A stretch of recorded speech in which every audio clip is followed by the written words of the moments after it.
challenge? Is anyone challenging? No? Not challenge. In online spaces and an increasingly interconnected world. We'll have perspectives from theology, feminist media studies, science and technology studies, critical race theory, and financial technology. And I think it's going to be a really exciting interdisciplinary panel on that level. Each panelist will have 12 minutes, followed by 3 minutes of questions, and then I think there's going to be a lot of nice discussion at the end. So without further ado, let me bring up Angela. So let me get to that bio from you.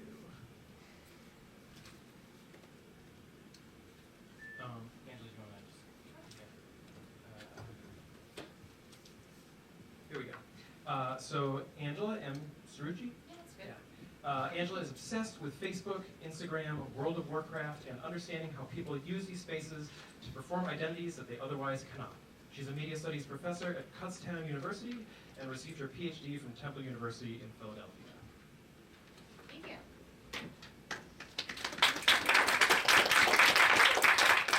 So thank you so much for having me. My research is really situated in critical code studies and understanding how designs of digital structures affect identification, possibilities, and how they maybe compel us to be.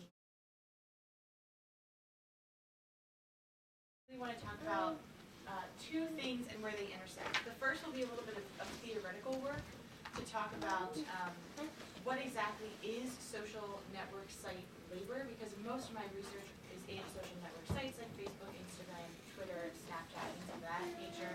And then I'll get a little bit into feminist media studies and is this labor gendered? If so, how? So some contemporary examples, some theoretical ideas, and also some research that I've recently completed. So to start off, I think the most important thing to really realize is that whenever we talk about interacting, and specifically interaction online, that is synonymous with labor.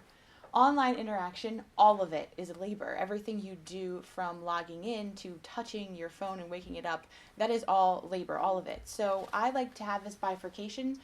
It's kind of drawing a little bit on this discussion of social privacy versus institutional privacy, but I've altered it and barred it a little bit because I think it's important to talk about social interaction versus institutional interaction, which really, of course, is just social labor versus institutional labor online. And what I mean by that is that when we think about interaction, the kind of common way to speak about interaction online is all of the visible interacting, right? So did you interact? Did you like it? Did you post? Did you comment? Did you share?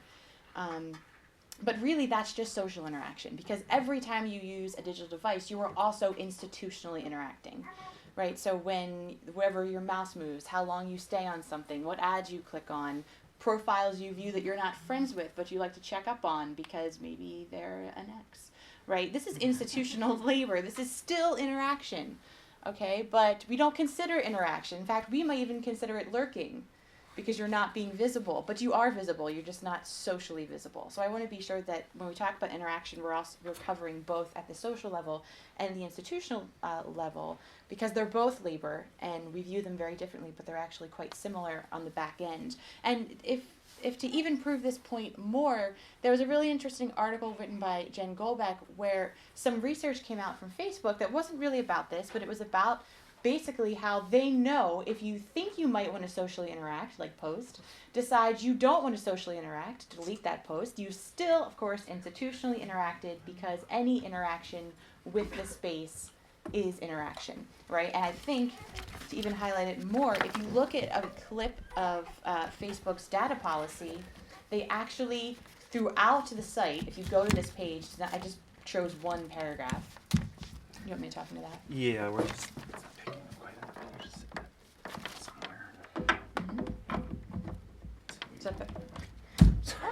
See if you can find space for it. Spoiler! It just isn't taken up. How about that? Is that better? Okay. And so if we even look at how Facebook carefully words this, they actually say multiple times in their data policy, it is to use and interact with our services.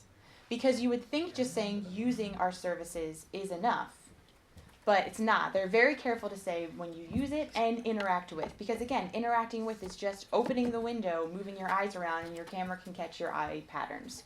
That is interacting. All of those things are interacting. So I like to visualize it to say, if you think that your profile, and this is just happens to be Facebook, looks like this, it doesn't, it looks like that. Right? That is you. And so that can capture not just the social interaction, but when we look at that, we can think how it's also a warehouse for also all of our institutional interaction. And again, when I say interaction, I really want to mean labor. So that is all of our labor, right? Facebook, Instagram, Twitter, they make the skeleton and we give it the life. We give it the blood, the organs, the skin, right? And that's all of our labor. And so specifically what I want to talk about today is the feminized and the gendered labor. And, you know, we can talk about women's work traditionally in the home, and this idea that it's unpaid, it's immaterial, it's invisible, it's not considered labor. And that's not even getting into the technology discussion, because we can take it back to when bicycles were a newish technology. And in 1895, New York World published a list of don'ts if you decide as a woman to ride a bike. Two of my favorite, one being don't cultivate a bicycle face, and second being don't overdo it, let cycling be recreation, and notice the word labor even appears here. Don't do labor, because women, of course, don't ever do labor, even if maybe you want to. And we can take it to when telephone operators were chosen to be women, simply because women, of course, naturally are better at emotion and doing the emotional work and the work of love and caring, so they were better at communicating. But this was also seen as dishonorable, because they would be speaking with men, maybe flirting with men. And so I believe it was something like before 1913, Italy was illegal to be both married and a telephone operator, right? Because that was so we can skip over tons of other media discussions because we only have so much time, and we can take it to contemporary discussions of things like selfies, which of course are very gendered performances where you're narcissistic when you're a female taking a selfie. And then two of my favorite articles from Women's Health, maybe the illumination is ruining your skin, and favorite and also worst, maybe you're getting lice. So these are all the fun things that we get when we pair women with technology, and specifically the technology of the selfie. And then, of course, when this is from the Herald Sun in Australia, when men take selfies, they're being savvy. They're being professional. They're doing something that is furthering their career. And, of course, it's not bad, right? He's not getting lice. I mean, maybe he has no friends, but he's not getting lice. And so a wonderful piece, if you haven't read it, I would really suggest, if you're interested in this, it's called The Selfie and the Slut. And basically the argument therein is that because the selfie is a vehicle of making us public, it renders the self, when it's a female, performed slutty. And I love this quote, the selfie leaks the self, and the self itself is seen as leaky. And even in the bicycle example and in the telephone operator example, basically what we're seeing is that when women are made public, that is the direct link to that they're leaky and slutty.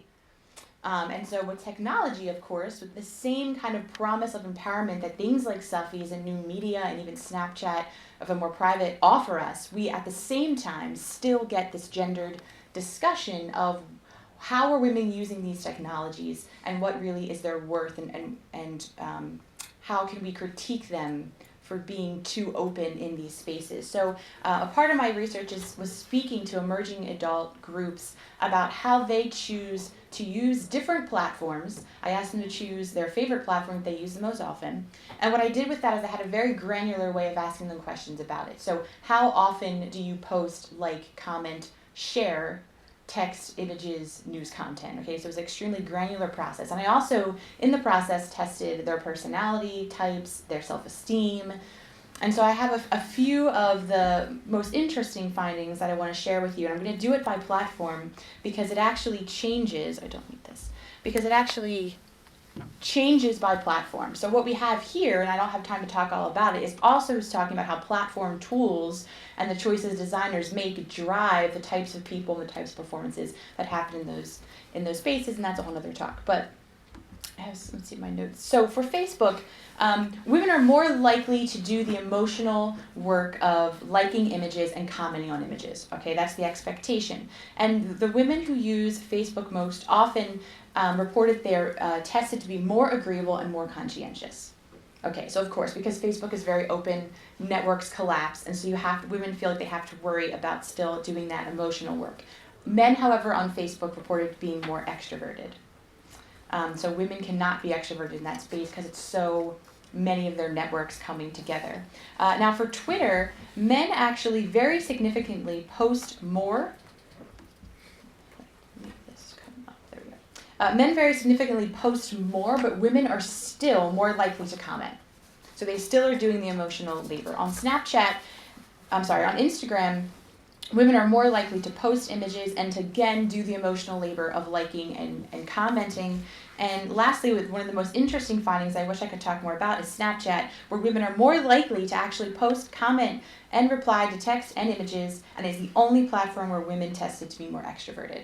And I think this makes sense because it's seen as a more socially private, although it's not necessarily more institutionally private. So across the board, across my sample of about 500 people, women spend more time in general across all of these sites, which of course means they are providing much more institutional labor, institutional data. So they are driving that, hence the title of my talk. And across the board, women are also, though, more neurotic. But men have lower self-esteem, which I don't have time to talk about. We can talk about that more. But I asked them why they decide to sometimes lurk or not socially interact. Women always responded because they were afraid of interpersonal conflict. Okay, because they were afraid that they would be doing the emotional labor wrong. Okay, men, however, responded that it was their choice. Because text or images didn't deserve it, because they were bored, because they were too busy to do it. So there's definitely this differentiation here, again, by the type of labor expected of women versus the men that I spoke with. So to close, just some of my quick conclusions. Platform privacy granularity paired with the afforded tools drive user labor and interaction, both at the institutional and social level. And women provide more social interaction data in line with traditional expectations of women's work. But women also provide more institutional interaction data, thus providing a new tier of unpaid, immaterial, and effective labor, as well as providing even more emotional labor that upholds the capitalist system, which of course is the definition of women's work. Women feel they cannot socially interact at times, while men choose when they want to be visible. But as Gillespie says, this idea that platforms lift us up is a bit naive, because at the end, even when men socially choose not, they are, of course, also still institutionally interacting. Thank you.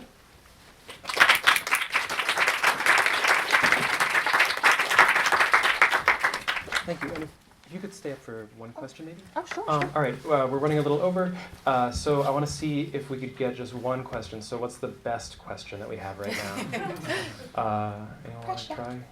All right.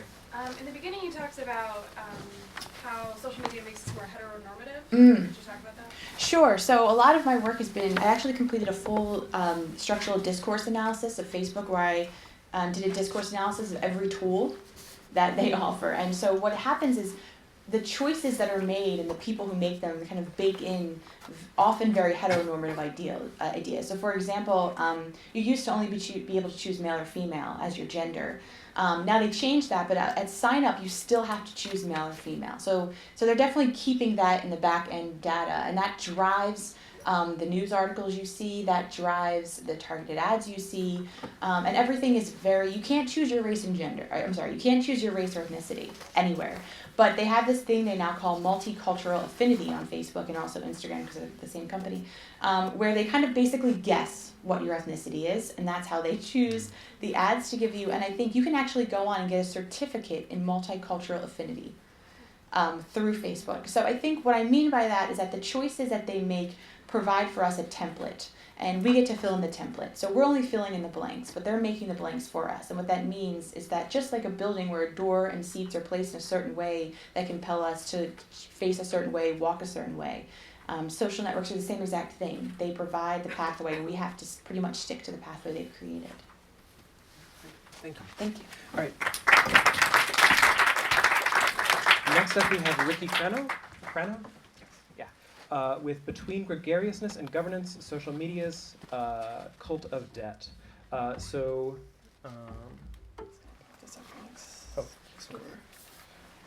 right. Ricky teaches English and STS classes at Tufts and lives in the Boston area. His PhD is in comparative studies from Ohio State, and his research mainly intersects media theory and political economy. Specifically, he's interested in the history of neoliberal social thought and the ways in which it becomes embodied in telematic and web-based cultures and practices. Thanks, Guy. Yeah.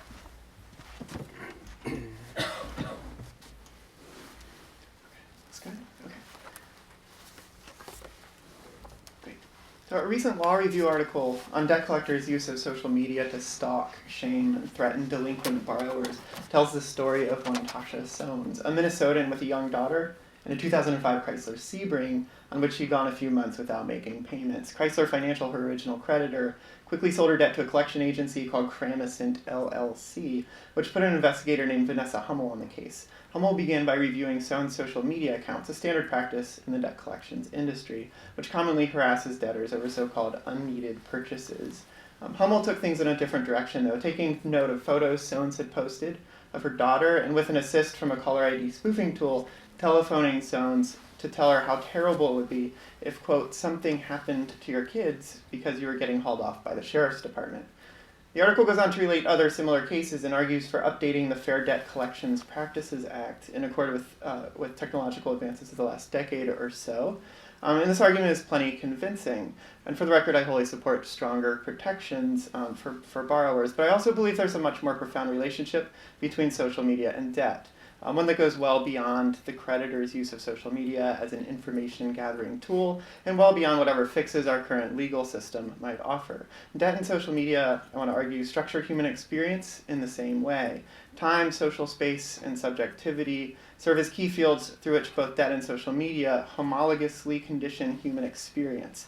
So in an era dominated by neoliberal ideals of individual choice, market freedom, the dismantling of regulatory agencies, and the diminishment of the welfare state, both debt and social media serve as central techniques by which governance takes place.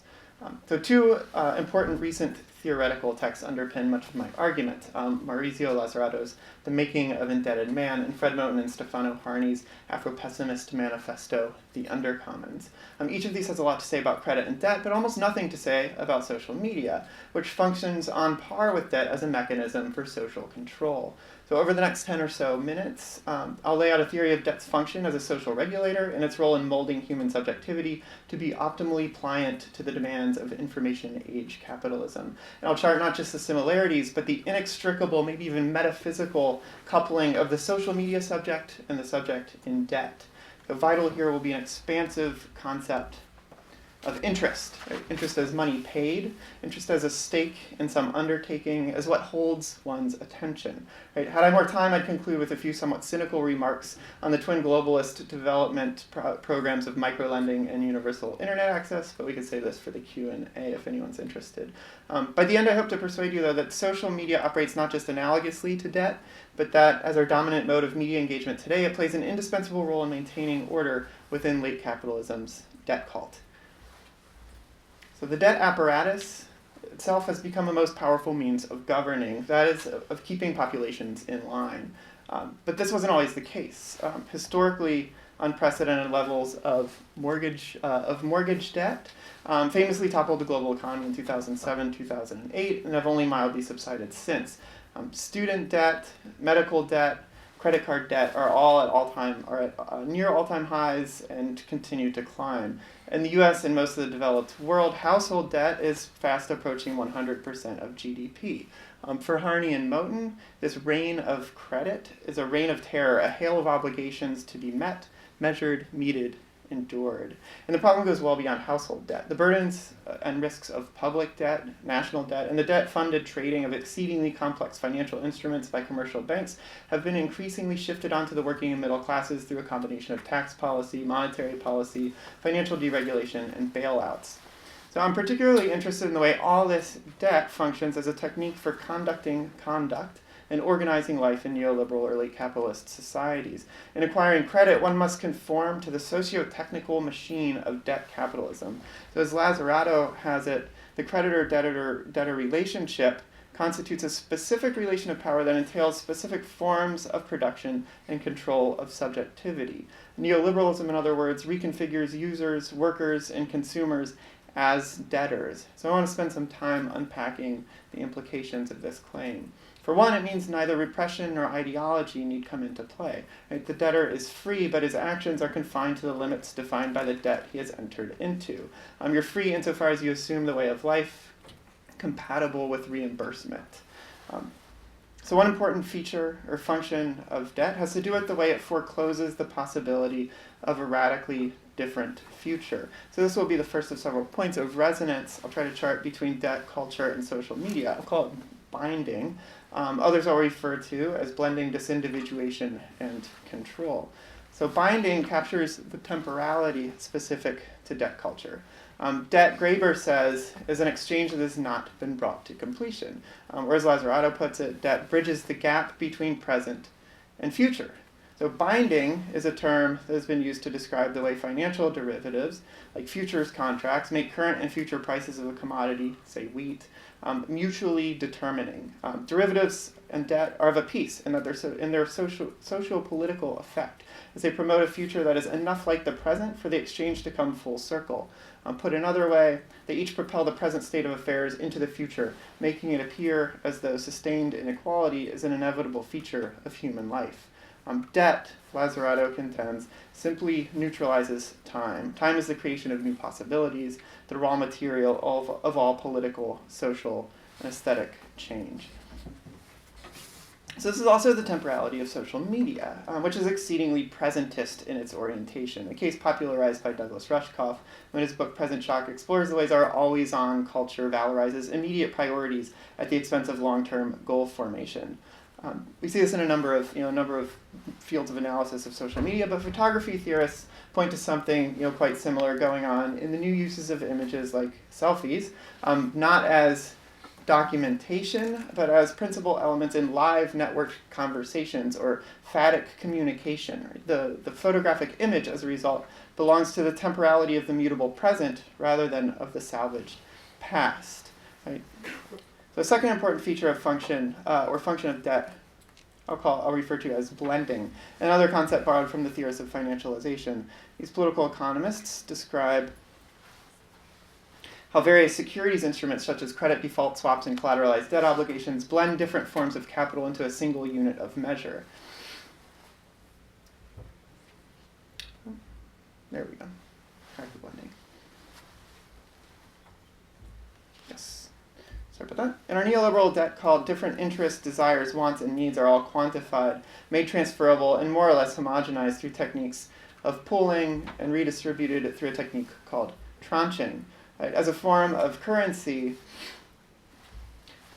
debt erases the distinctions between and blends together all different types of owing something to someone else. All we have to do to acquire credit, to go into debt, is desire something. Right? All we have to do is express an interest. And once we do, that interest combines with all the others, meaning what's important to the debt apparatus, what counts is not the individual, but this abstracted something called interest, and its ability to circulate among and within a variety of highfalutin financial instruments with more or less predictable price fluctuations and patterns of risk. Again, the special power of debt is to work not only on the person, but at this simultaneous pre-personal and super-personal level. Pre-personal because the interest is something that's taken from us, some time taken from us preemptively before we ever actually possess it. And super-personal because it's an aggregate it's in the aggregate that interests and behaviors of those with known interests are what counts, what's controlled for or brought under control. So this is likewise how our interests, preferences, and social links are spliced, distributed, and aggregated by social media algorithms that determine what flits across our screen next, what will be most likely to capture our attention, keep us on the site, maybe even click an ad or two. The blending of debts then mirrors the algorithmic techniques corporations like Google and Facebook have developed for aggregating the array of data points they abstract from all our online activities so that they may better sense our interests and bolster their click-through rates. So what this amounts to is a new mode of capitalist subjectivity. What counts, what falls under the jurisdiction of debt and social media as governmental techniques is all our semi-conscious taps, clicks, swipes, and scrolls. Capitalism's new media machine counts and commoditizes each of those pre-personal micro-gestures and registers them alongside super-personal aggregate trends. The takeaway is that the reproduction of subjectivity in capitalist societies relies less on ideology than it once did. So now all it needs is for us simply to stay social. Governance in the terms governance is the term Harney and Moten used to describe this new non-coercive, non-disciplinary strategy of power gaining sway in recent decades. Governance then names the mode of conducting conduct specific to neoliberalism and its cult of debt. Its success, Harney and Moten argue, hinges on the gregariousness of the population. Governance only works when you work, they argue, when you tell us your interests, when you invest your interests, again, in debt and credit. Tell us what you want, and we can help you get it on credit. Tell us your interests, right? Next to debt, modern life knows no greater facilitator of human gregariousness than social media. What's on your mind, Facebook wonders. What's happening, asks Twitter. Share me, screams seemingly every blog post, video, or consumer good we happen to glance past. And we do tell, like, share. We can't help it. We're gregarious people, and this gregariousness has become one of the primary avenues through which we're governed today. Through social media, as through debt, it's not individual behavior that is controlled, but the behavior of patterns in aggregates. It's about control in the experimental scientific sense, as in controlling for. Specifically here, controlling for pattern variation. So what's new about neoliberalism is the way it harnesses the media paradigm endemic to it to govern what Lazzarato, following Gilles Deleuze and Félix Guattari, calls the dividual, which is the complementary figure of the aggregate. Capitalism today possesses a twofold hold on subjectivity, says Lazzarato. This dual way of involving and exploiting it. On the one hand, there's the individuated subject, the person, the citizen, homo economicus, the self-entrepreneur. On the other hand is the individual, fragments of the person, intensities, affects, interests that function at the machinic level. Like Lazzarato cites the credit card as an apparatus in which the individual functions like a cogwheel, a human element that conforms to the non-human elements of the socio-technical machine of the debt economy. The individual is subjected, Lazzarato says, according to norms, rules, and laws. The individual, on the other hand, is subjugated. The individual, on the other hand, is subjugated through protocols, techniques, procedures, and instructions. The individual does not act, does not use. He functions according to the programs that use him as one of its component parts. Debt asks only that he function correctly according to the received instructions. So we're not quite living out the cyborg dream. This is not the human becoming a machine, a lot of transhumanism, but fragments, aspects, interests of human being loaded directly into the capitalist machine. So if I can repeat my thesis, that social media operates not just analogous to debt, but that as the paradigmatic modality of media engagement in the 21st century, it is an essential ingredient in the reproduction of debt culture. It forecloses the possibility of a radically different future and molds subjectivity by dismantling the individual and distributing the constitutive elements of human life, interests, through the socio-technic machine of late capitalism. And this helps us to see why the libertarian ethos at the heart of the neoliberal revolution finds its perfect match in the telematic communications revolution. One, the individual can be totally nominally free while being nonetheless subjugated, as Lazzarato says, or domesticated, like the famously gregarious sheep who instinctively limits its grazing to small parcels of land. In the lexicon of sheep husbandry, this is known as hefting. Right? No need for fences here. Thank you. All right, so we have time for one question, and I'm going to ask you to just repeat the question. Okay. All right. Does anyone have one question?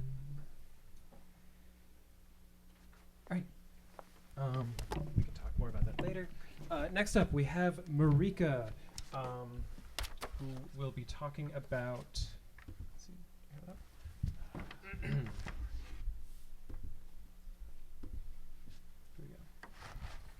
Marika, who will be giving a presentation entitled Deus in Machina, Digital Capitalism and Technological Reenchantment. Marika teaches philosophical theology at the University of Winchester, and is particularly interested in theological forms in secular society and the idea of capitalism as a religion. She's working on a project right now on angels and cyborgs. So.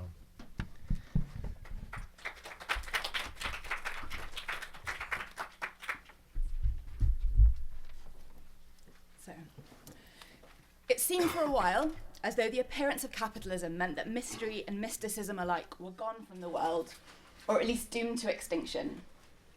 The secular age of Western modernity was always also a machine age. The death of God and the mechanization of the world developed in tandem with one another.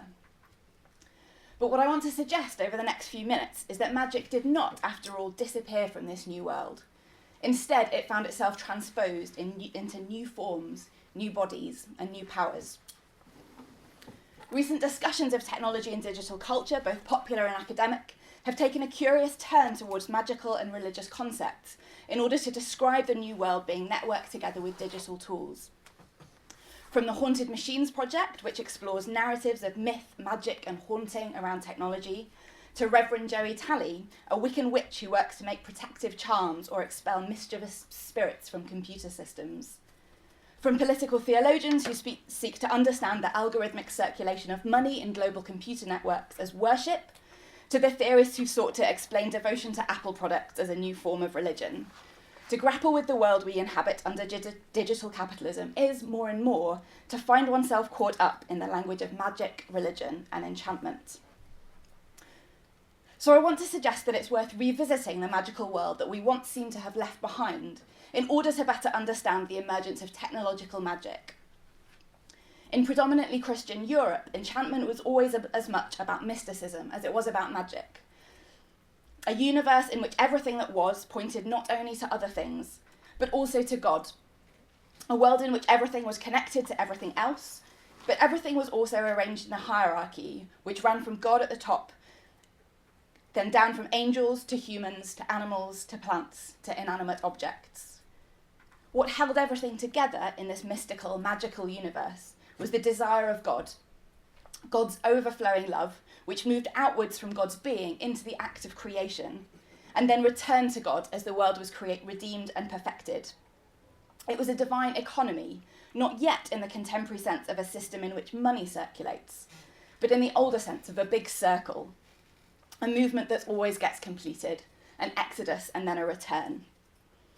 What circulated in this economy was God's overflowing love, the excess of divine desire, a surplus of joy.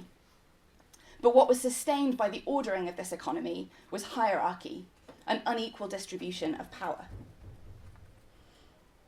The transition from feudalism to early industrial capitalism was marked by the enclosure not only of common land, but also of individual bodies from the world in which they lived, and of the world itself from God. As the world was disenchanted, so too were the elements of human life and work divided and separated from one another, in the school, the home, the factory, and the prison. In place of the world as mystical body, animated by the endless desire of God, driven to transcend itself in pursuit of the beatific vision, emerged a new vision of the body as a machine, as clock-like matter, animated by the insatiable desire of the capitalist, driven to overcome the limitations imposed by the rising and setting of the sun, or the weakness of the limbs, in pursuit of surplus value. Yet with this newly mechanised society came also the shift from tools to machines, the shift from the workshop to the factory to the global network, from a system of sovereignty to a disciplinary society, to a society of control, the shift from accumulation to circulation. What we see in late capitalist digital economies, I want to suggest, might be understood as a process of technological re-enchantment, or, as Maurizio Lazzarato has it, a machinic animism, the emergence of a networked, interconnected global system, curiously similar to the kind of mystical universe inhabited by medieval Christians, albeit one which circles around money and the generation of surplus value, profit, rather than God and the generation of glory, praise. I want to suggest that enchantment is a helpful way of thinking about this new world, which is emerging via digital technologies, a world in which everything is connected to everything else by unseen occult forces. More and more we rely in our day-to-day lives on technologies that operate according to unseen forces we neither understand nor control. Our cars, our phones, our kitchen appliances, everything. As Arthur C. Clarke said, any sufficiently advanced technology is indistinguishable from magic. And it's not just our tools that are run by algorithms beyond our grasp. The global economy runs on financial transactions that take place roughly 500 times faster than the conscious mind can function. We might think that we're in control of our lives, but increasingly we're at the mercy of enormous systems that no individual can master, that operate increasingly independently of human intention. As the philosopher Bifo says, we have made our own God, and it terrifies us. We talk about the economy like we once talked about God or the fates. We submit ourselves to the will of the market. We don't understand. We can't keep up. We can't control it. These affinities show up especially in contemporary forms of work in digital economies, in the shift away from the modern focus on the individual towards the centrality of desire, eros, the circulation of value, and in the return of the soul to the centre of work. Where disenchantment was marked by the emergence of the Enlightenment individual, the exemplary white wealthy man declaring the death of God even as he usurped his role as sovereign ruler of the world, the growing autonomy of the circulation of capital has meant the slow unsettling of this model of selfhood. While individuals under this late form of capitalism continue to conceive of ourselves as rational, sovereign subjects, in control of ourselves as human capital, the processes of production function increasingly independently of human intention, according to what Lazzarato calls the asignifying semiotics of stock market indices, mathematical equations, and diagrams, which do not involve consciousness and representations, and do not have the subject as referent. A second characteristic of the process of disenchantment was the transformation of a world understood to be driven by the desire of God into a regularized and rational machine, driven not by inherent meaning and purpose, but by the will to power of human beings. In his book, Willing Slaves of Capital, Frederic Laudon argues that capitalism must be grasped not only in its structures, but also as a certain regime of desire. Where earlier forms of capitalism could rely on the motivating power of our desire to avoid the unhappiness that comes with unemployment and penury, late capitalism requires a more total enlistment of individuals in pursuit of its goals. The worst of this capitalist enlistment of desire is visible, Laudon argues, in the service sector, which not only commands employees to show the required emotions, but aims at the ultimate behavioural performance in which the prescribed emotions are no longer merely outwardly enacted, but authentically felt. Franco Bifo Berardi's Soul at Work argues that, while the early stages of capitalism required an alienation of the worker from her body, precisely so that she could be induced to view it as property to be sold, the growing importance of cognitive capitalism, service work, and effective labour to the contemporary economy represent a new form of alienation in which the soul itself is put to work. We go to work not only to earn a salary, but to work on ourselves, to work on our souls. What emerges from this new regime of holistic alienation is, he suggests, a new virtual class who have liberated themselves from the constraints of their physical bodies, who are physically removed from other human beings, whose existence becomes a factor of insecurity, though ubiquitous, virtually present in any possible place, according to their desires. The removal of corporeality is a guarantee of endless happiness for these privileged few, Berardi says, but naturally a frigid and false one, because it ignores or rather removes corporeality. And just as the disembodied contemplative life of the elite spiritual class of monastic men in medieval Christian Europe was made possible by the hard manual labour of those living the less elevated active life, so too is the charmed life of tech billionaires enabled by the badly paid, back-breaking drudgery of Silicon Valley cafeteria workers, content moderators in the Philippines, click farmers in Bangladesh, and MMORPG gold farmers in China. So we are back in a kind of enchanted world, in some ways remarkably like the mystical cosmos of medieval Christian Europe, except that this time it is clear that we enchanted it ourselves, and that the real force is profit, finance, a rapacious and unforgiving God. Just as the mystical economy of divine eros enabled the glory of God to circulate freely whilst holding its human actors rigidly in their place in the divinely appointed economy, so too in this new economy the free circulation of capital is enabled precisely by the removal of that freedom for human beings.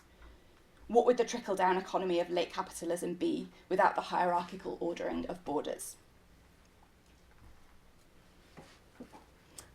I've wanted to draw attention to the theological character of this new configuration, because in contrast to the more anarchic connotations of magic, theology is always about power and the worship of power.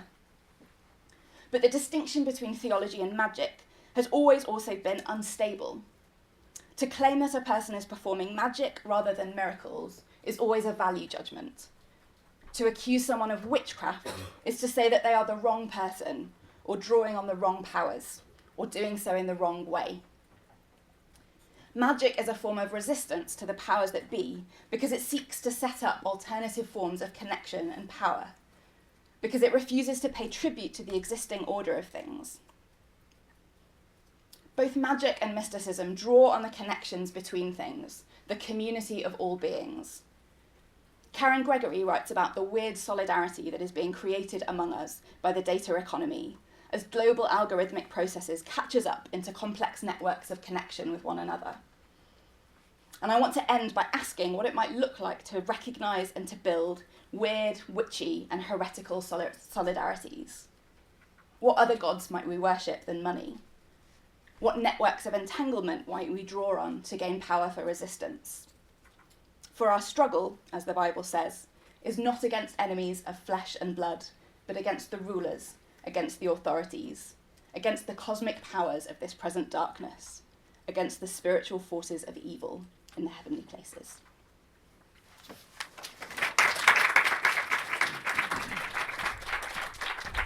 Wonderful, thank you so much. We have time for one question. Do we have any questions from the audience? Yeah, go for it. Great talk, thank you. I was hoping you'd talk a little bit more about desire and how you see the relationship between like a religious desire for God and this capitalist desire either to consume or to accumulate, and whether you see those desires as similar or if not, how so? So the question is about the relationship between desire and the kind of Christian model of the world and desire and capitalism. And I guess that the analogy that I see is that in kind of classical Christian theology, we desire all sorts of things in different ways, but ultimately our desire should lead us back to God, and what it should enable is the continuous circulation of glory. So we see the world and it's beautiful, that points us towards the worship of God, and the goal is to kind of become increasingly less reliant on anything other than just the circulation of like glory and worship. And I think that there's something similar going on in capitalism. So our desires are caught up, and what ultimately the goal is to just get surplus value kind of circulating endlessly in a way that's not really anything to do with the particular kind of things that spark our desire. So the goal is just this kind of constant circulation of desire.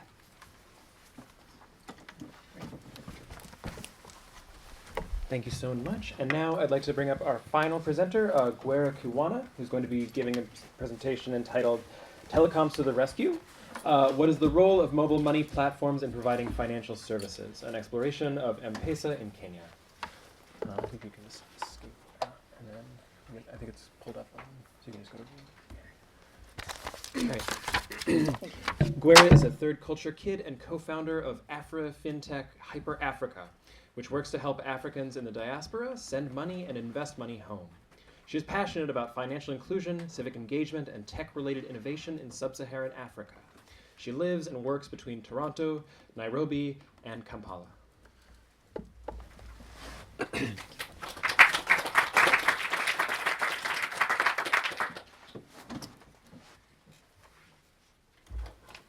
Cool. Hi. So I'm Guerra. My Twitter handle is whoisguerra. I just added that. So I am what Guy just said is a third culture kid. I grew up in various different places, mostly in Africa, Europe, and Canada. Most of my formative years were in Canada. And I've recently gone back to Kenya and East Africa to work there and start a company, which through that I learned a lot about finance and fintech and financial inclusion. So earlier today, a lot of the speakers have talked about the global north, and I'm going to shed some light on the global south and use Kenya as an example. So Kenya is a little country, big country actually, in East Africa. Incredibly large population, very innovative environment. And I'm here to talk about mobile money, which is, so who here uses Venmo or PayPal? So before Venmo was a thing, in Kenya 10 years ago, something called M-Pesa showed up, and I'm going to talk a little bit more about that shortly. So in the tech world, we talk a lot about disruption. It's like the big key, like big buzzword. Fintech is a disruptive form of technology, disrupting finance. But in Kenya, disruption is not really what is happening. What is happening is innovation. So there's a lot of room for there's a lot of space for innovation in East Africa because a lot of what tech is doing is actually building structures and building systems that didn't exist before.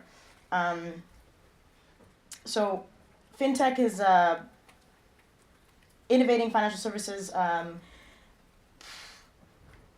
not disrupting financial services in Kenya. So you can look at this in two ways. There's traditional banking. So who here has a bank account? We all have bank accounts. In Kenya, sub-Saharan Africa, less than 25% of the population has a bank account. So this leaves a lot of room for a lot of cool things to happen. I can't really talk about Africa without touching on neocolonialism. So Western systems and practices have long been considered the benchmark for progress in Africa. So with the exception of financial services, this is something that has, traditional banks have tried to be benchmarked by North American, European practices and standards, but this is being heavily innovated on in Africa. And Kenya specifically is very susceptible to financial service innovation because the majority of Kenyans are unbanked. These are people who are living in what is called a prepaid economy. So this means that 96% of the people phone users are using prepaid top-up cards to top up their phones. Services like water and electricity, even solar power, are used on a pay-per-use basis. So this is, again, leaves a lot of room for innovation, and even now we're just skimming the surface of what's going on. So I'm going to talk about M-Pesa, which is what I was using. Actually, when I got the email that I was going to be presenting here today, I was paying with my phone for a meal with my parents using M-Pesa. So when I'm in Kenya, I don't use cash. I don't carry cash with me. I use my mobile phone, and I can use a smartphone or even a feature phone. Think Nokia 3310.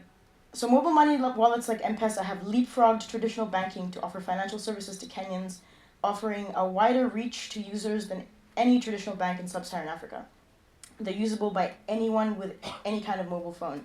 Very easy to use, and it's disrupting itself even sometimes. There's a lot of companies that are starting up different apps that let you do weird and wonderful things with your M-Pesa account. You can pay for a taxi, like a public transit with your M-Pesa.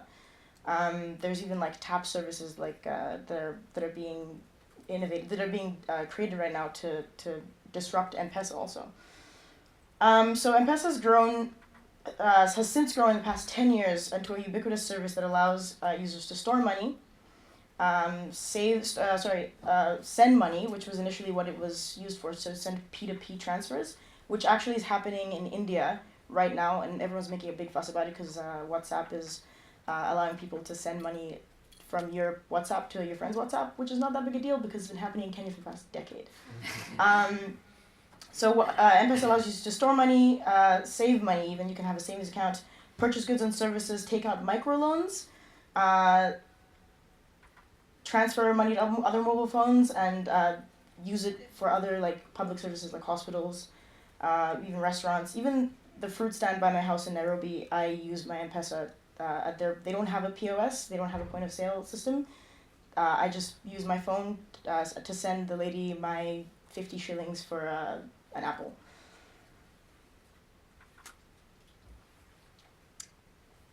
So the M-Pesa has become really successful because, like I said, less than 25% of Africans have a bank account. So traditional banking has tried to get people to participate and be included financially by, offering more ATMs and building more bank branches. But this hasn't really done much. This is, it's really expensive to have a bank account. Like I mentioned, there's a prepaid economy. All these annual fees can rack up, and they do tend to be very expensive. M-Pesa has, the way their success was rooted in the way they piggybacked onto existing infrastructure to create a network of over 100,000 M-Pesa agents. So these are people who, if I need to take out money or put money onto my M-Pesa account, I just walk across the street to an M-Pesa agent, and I can immediately put money on my account. I can immediately receive money. Even if I don't have a phone, my neighbor has a phone, and this is also allowed for more community stronger ties. Yeah.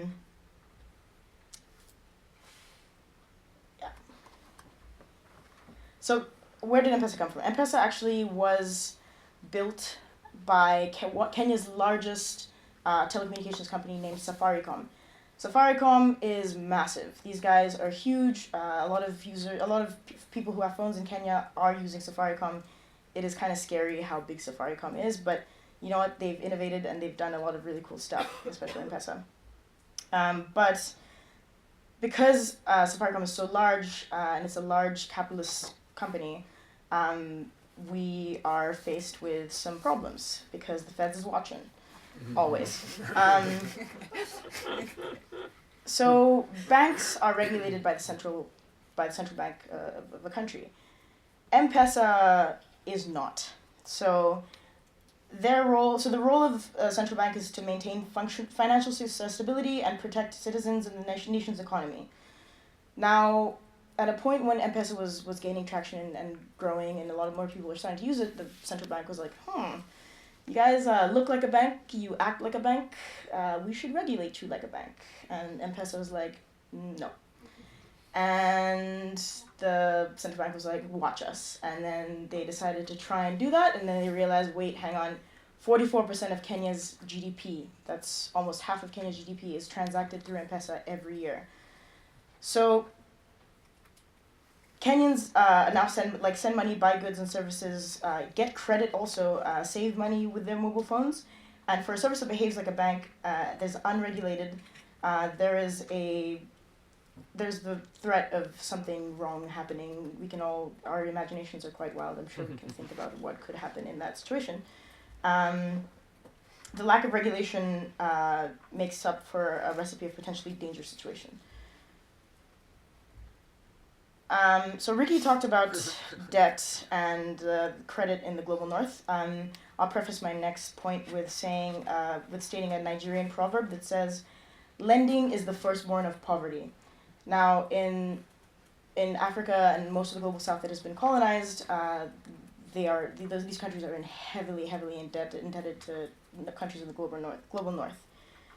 We've seen the effects of credit and debt from traditional banks and international institutions plastered all over the news. Eurozone crisis, 2008 housing market crash, the list goes on. Regulated banking has done a great deal to harm many and protect few. And as M-Pesa doles out microloans to mostly financially illiterate people, they're still not regulated by the bank. So this poses a significant threat. But not to be a super pessimist, I still think that M-Pesa is quite good because a report came out at the beginning of this year that said that 2% of Kenyan households since 2008 have been lifted from poverty, and that can be directly pointed at, you can point at M-Pesa for that. So 2% of households lifted out of poverty because of M-Pesa. So that's over 190,000 families. And most of these households are ran by women. So that's a whole nother conversation we can have about women and matriarchs controlling funds and gaining prosperity for their families. It's interesting to look at the fact that the most change wasn't created by crazy disruption and all these new age ideas. It was just giving people the ability to participate and be included in the economy. So simple things like money transfer have done a great deal to allow people to participate in their economies. Thank you. I'm going to end with one more thing.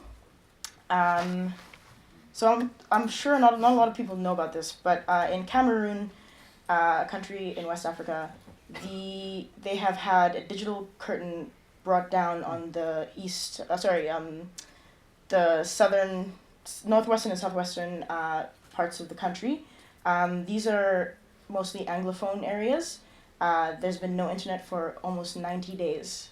So just think about that. Think about the fact that there's people who have not been able to use there's businesses, schools, hospitals, just not able to use the internet. So if you guys can all tweet at some point throughout the day or even throughout your lives until it's back on, hashtag bring our internet back, that can do a great deal to bring eyes to the plight of the Anglophone Cameroonians. Thank you.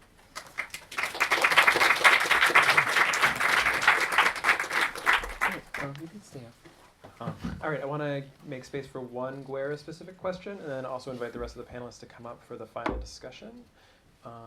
All right, in the back. I wondered if you could speak a little bit about your understanding of sort of the context of Kenya that it in some way enabled this really extraordinary thing to bloom. And if you want to talk specifically about women's rights, that would be. So your name, sorry? Your name? My name's Elizabeth. Elizabeth just asked about specifically what makes Kenya so special that this kind of innovation happened, and the whole women thing I can touch upon that later. But Kenya, like I mentioned, is a prepaid economy, and with the a lot of the population has cell phones, and when I say cell phones, I'm not talking about smartphones. I'm talking about just cell phones, like the 3310, which is the indestructible phone. Like a lot of people have those kinds of phones. And with the lack of internet and the need for financial participation and inclusion, and the prepaid economy especially, M-Pesa has gained a lot of traction because folks need to make small payments. And like you know, when you're in a very isolated, unbanked area of the country, there's really no way for you to participate in the economy. There's no way for you to buy goods and services. So M-Pesa has, like I said, without using banks and without using ATMs, which are very hard to find in Kenya, they were able to capitalize on that and build a massive, I don't even want to call it a company. It's a wave of payments infrastructure that didn't exist before. So there was a huge gap in the market that no one really understood, or people tried to fix it, adding more ATMs, building more bank locations, but M-Pesa was what, and this model has actually been duplicated and replicated across sub-Saharan Africa and India as well, and it's, things like Venmo, I'm sure, were inspired by the success of M-Pesa.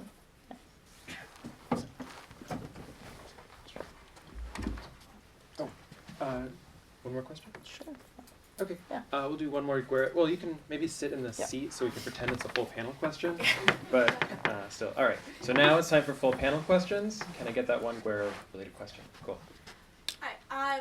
I was wondering if you've seen any kind of significant movement on Bitcoin or any other blockchain-related currencies in Kenya or any other African countries.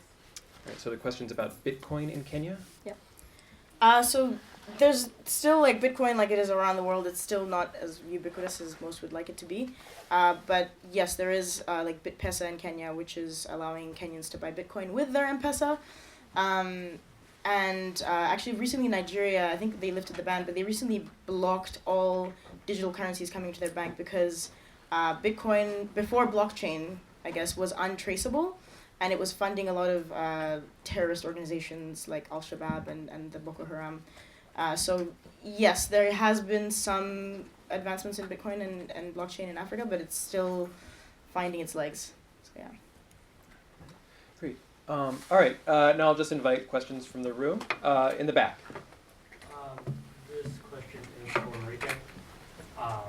Hi, and I was wondering if you could say a little bit more about the connection of angelic theological conceptions within the re-enchantment project and the technological and digital re-enchantment project. So a question about how angels fit in to the sort of things I was outlining. So so the stuff I presented kind of emerged out of I just was reading Donna Haraway's Manifesto for Cyborgs, and I'd done a bunch of work on Dionysius the Areopagite. He's the first systematic angelologist in the Christian tradition, so he decides exactly sort of how all the angels are ranked and ordered. And it just struck me that there were some kind of interesting analogies between the figure of the angel and Christian theology, which becomes a way of asking a lot of questions about what it means to be human, about what it means to work, angels are essentially bureaucrats, so they manage the world on behalf of God, and then they gather out worship instead of taxes. So I just sort of got interested in the analogy between angels and cyborgs, and then I guess as I sort of, so I think the figure of the cyborg does something similar, like it is this kind of figure that's human and yet not quite human, so it both helps us think about what it means to be human and not cyborg, but also what we might become or what we might be being transformed into. And so I guess what I outlined was a way of sort of setting the bigger context in which I think that analogy emerges. So I think because of the way that, I guess the thing I have in mind is, I think Schmidt's idea that all contemporary political concepts are liquidated theological concepts. So the way that you have this kind of set of theological structures that get sort of chewed up and then re-emerge in new ways in late capitalism. And so, yeah. I've just talked a bunch around that question, so I hope it's kind of vaguely answered. Thank you. I love that idea of the angels as bureaucrats. Another question. Is there anyone else? Yeah. So you talked about unpaid labor, and you talked about debt, and you talked about serving tech billionaires, but I imagine you're all active on social media still, so how do you kind of mentally do that, or why, or... Barely for myself. Right, so the question was, why are we still on social media? Yeah. That's basically. Well, I think that there's a difference between completely banning something from your life and being aware of it. And I think for me, the biggest thing is this awareness that there's a difference between social interaction and institutional interaction. Because I think this idea of lurking or creeping that becomes very kind of colloquial and kind of the terms we use to almost shame people are kind of detrimental because they completely cover up and make even more invisible all of the labor. And so I think if you're aware of it, then you know where your data are going. But I always tell people we're so worried about buying stuff and having valuable things and having nice glasses and a purse and a nice car, but the most valuable thing by far we own are our data, and yet we just lurking wise, we give it away all the time. So I think it's an awareness is the first step. And that's my way to say I still use social media. I'm so aware.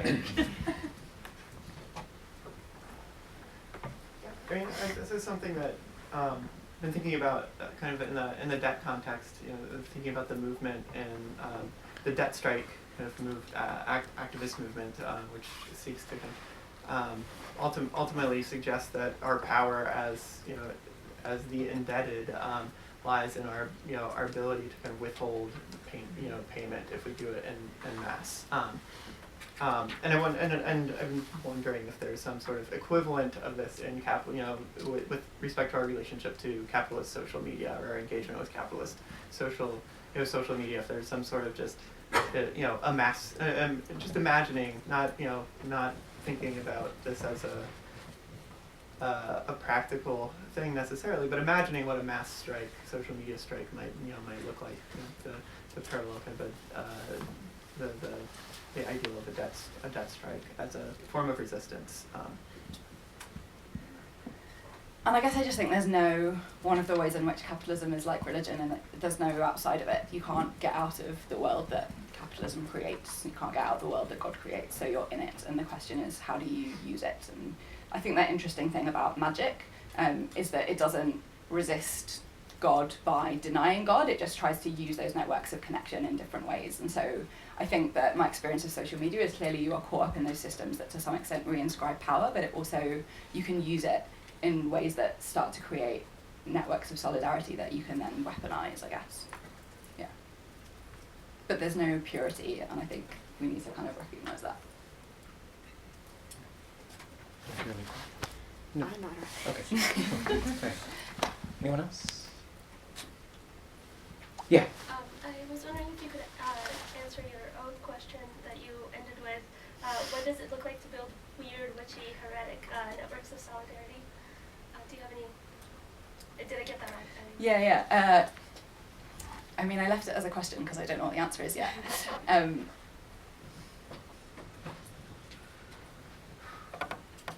No, I think I just don't know what the answer is yet. I'm trying to work out what the question is to ask. and then try and figure out the answer. But I think something like that question is the one that I want to kind of work through, is like, how do we take the connections that exist and turn them for our own ends and use them as forms of resistance instead of just being kind of passively caught up in them.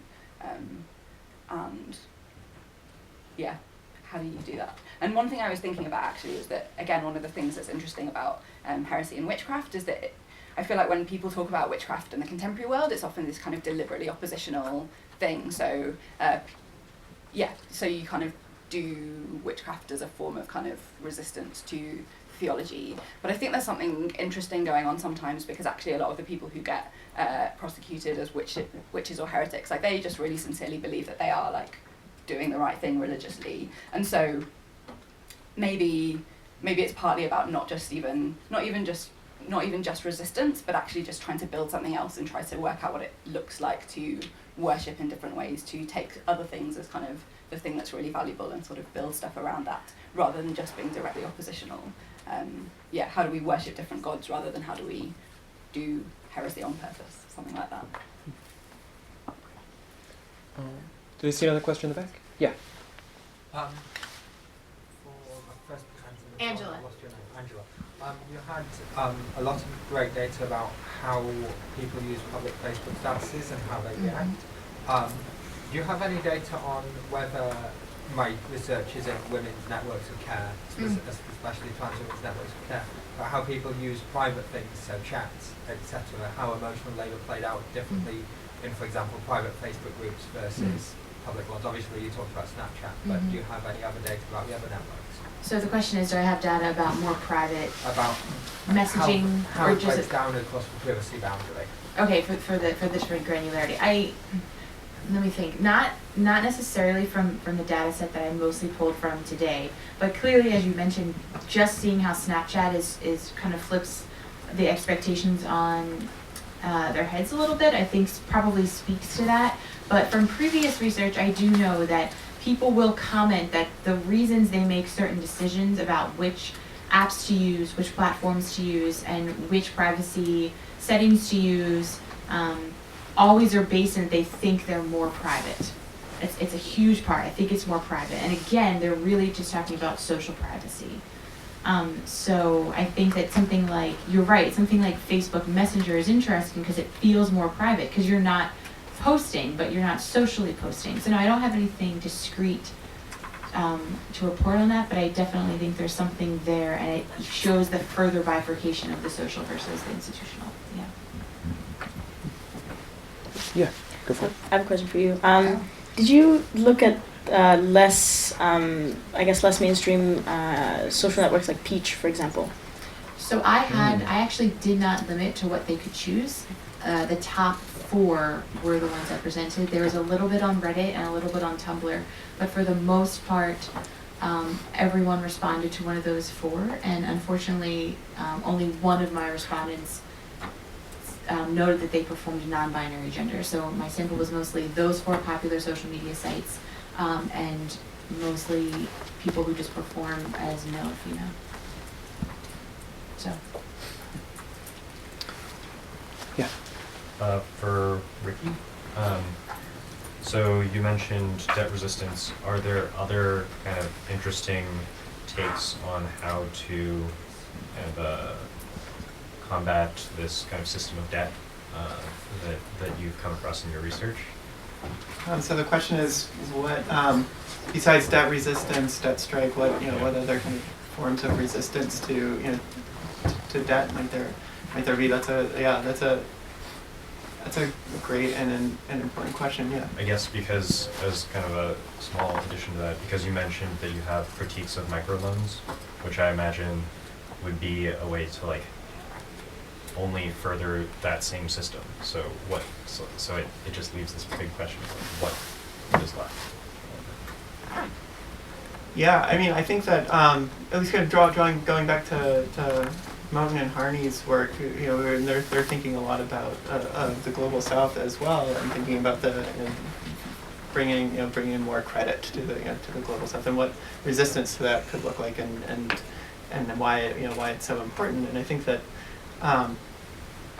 I mean, they have some beautiful lines that I can't quote verbatim about about the power of just withholding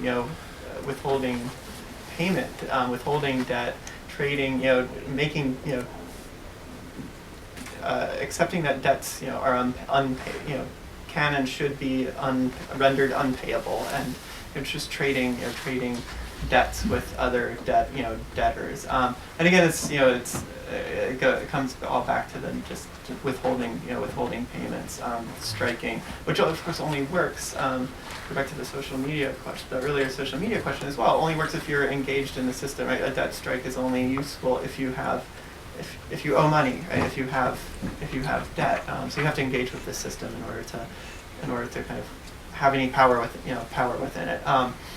But again, I'm sorry that I'm not answering your question, but just kind of reiterating it. Have you studied at all obfuscation as a means of resistance, as opposed to obscurity in social media? And this is kind of a question for several people, I suppose. But instead, overwhelming the system and sending noise as opposed to, so in that way, not engaging with the system.